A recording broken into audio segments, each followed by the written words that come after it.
Hi everyone, in this video I'll be showing you the ways to create a Metatrader real account. In order to create a Metatrader's real account, you just have to follow the steps.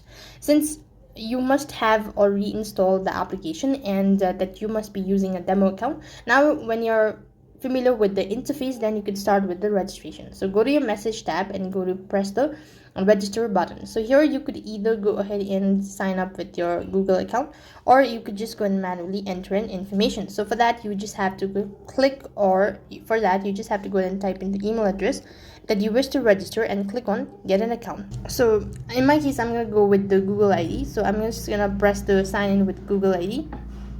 And when you've actually done with that procedure, then it's going to show you this sort of interface. So click on get started or get an account. Then you'll be taken to the next page where you have to go ahead and create a password. As you're done creating a password, then you could start verifying your account and you'll have successfully created your MetaTrader 5. So that's basically the steps involved in creating your MetaTrader 5. That's all for this video. I hope the video was helpful. Make sure to like, share and subscribe to our channel. Thank you for watching. See you in the next video.